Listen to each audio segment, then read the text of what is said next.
事该从何说起呢？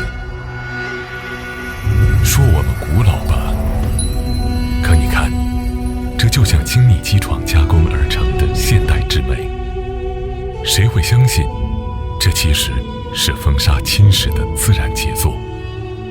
风化，多么潮的前卫工艺啊！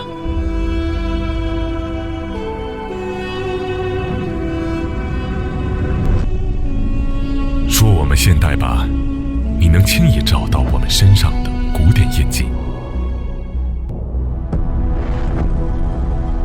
1500多年以前的匠心与审美，凝固成了山岳和洞窟中的传世珍品，大工制拙，美轮美奂，说的就是我们。我是四川安岳，我是重庆大祖，我们有着1000多年的故事想讲给你听。先让我们亮个相，和大家混个脸熟，然后再坐下来热茶一杯。龙门阵要慢慢的摆。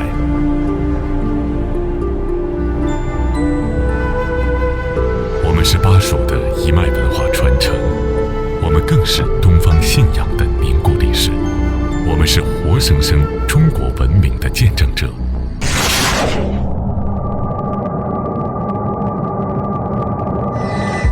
在安岳，梁武帝兴佛肇始，我们随着逃难的人群就来到了这里。战火中的人们在这里祈福求安，家国春秋，我们是平安的图腾。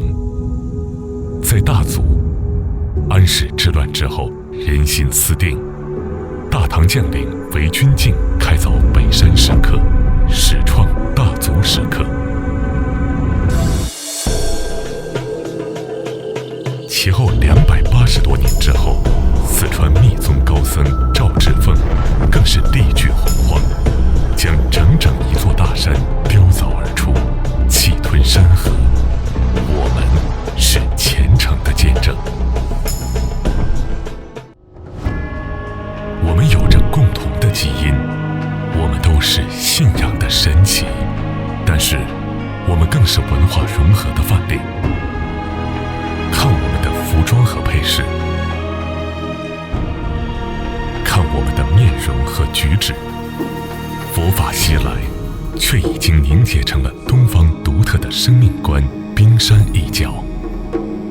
儒释道能够三观一致，可能你只能在我们这里领略吧。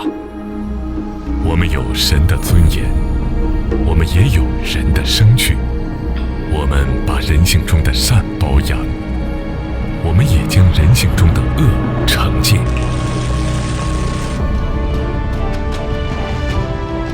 善是我们的坚持，美是我们的胸襟。我们是一张超长卷的唐宋市井浮世绘，我们是一座超大型的东方雕塑博物馆。我们是镌刻在巴蜀山岳和石窟中